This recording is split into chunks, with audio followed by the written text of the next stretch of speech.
Alice was not a bit hurt, and she jumped up onto her feet in a moment. She looked up, but it was all dark overhead. Before her was another long passage, and the White Rabbit was still in sight, hurrying down it. There was not a moment to be lost. Away went Alice like the wind, and was just in time to hear it say, as it turned a corner, "Oh, my ears and whiskers, how late it's getting!" She was close behind it when she turned the corner, but the rabbit was no longer to be seen. She found herself in a long, low hall, which was lit up by a row of lamps hanging from the roof. There were doors all around the hall, but they were all locked, and when Alice had been all the way down one side and up the other, trying every door, she walked sadly down the middle, wondering how she was ever to get out again. Suddenly she came upon a little three-legged table, all made of solid glass. There was nothing on it but a tiny golden key, and Alice's first idea was that this might belong to one of the doors of the hall.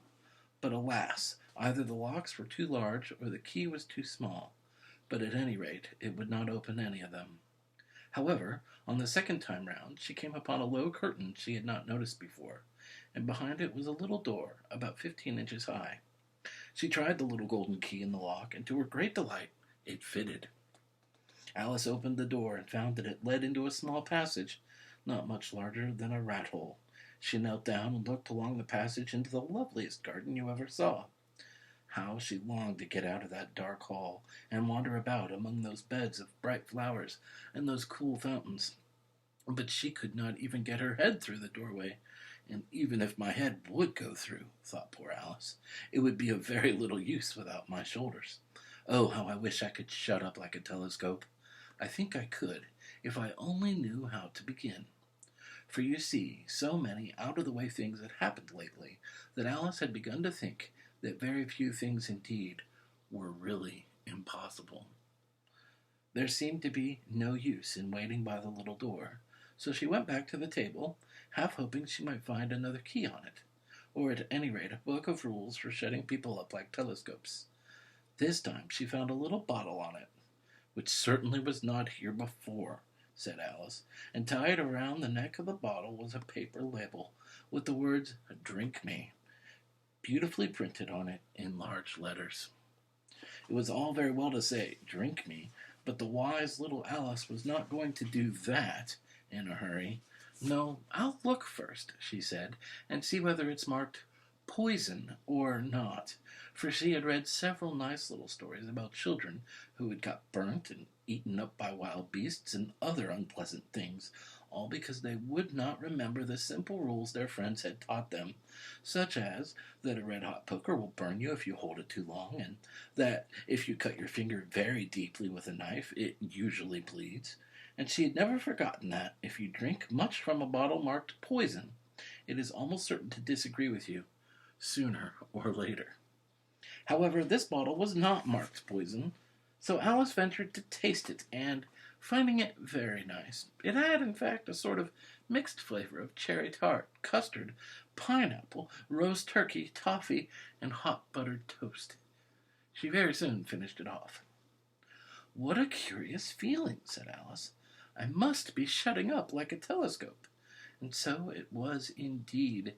She was now only 10 inches high, and her face brightened up at the thought that she was now the right size for going through the little door into that lovely garden. First, however, she waited for a few minutes to see if she was going to shrink any further. She felt a little nervous about this, for it might end, you know, said Alice to herself, in my going out altogether like a candle. I wonder what I should be like then. And she tried to fancy what the flame of a candle looks like after the candle is blown out, for she could not remember ever having seen such a thing. After a while, finding that nothing more happened, she decided on going into the garden at once. But alas for poor Alice! When she got to the door, she found she had forgotten the little golden key, and when she went back to the table for it, she found she could not possibly reach it. She could see it quite plainly through the glass, and she tried her best to climb up one of the legs of the table, but it was too slippery, and when she had tired herself out with trying, the poor little thing sat down and cried. "Come, there's no use in crying like that," said Alice to herself rather sharply. "I advise you to leave off this minute."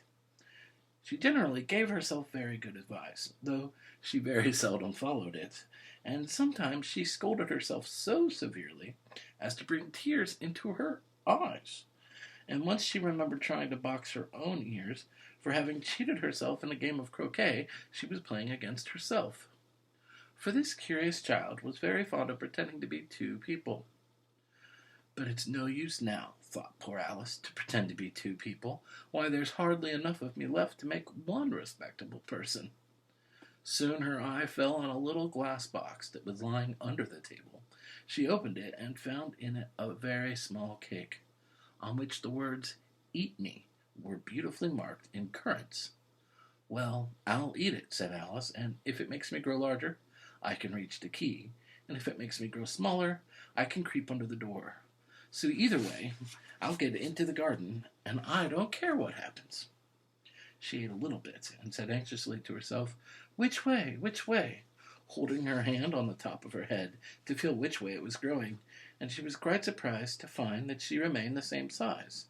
To be sure, this is what generally happens when one eats cake, but Alice had got so much into the way of expecting nothing but out-of-the-way things to happen that it seemed quite dull and stupid for life to go on in the common way.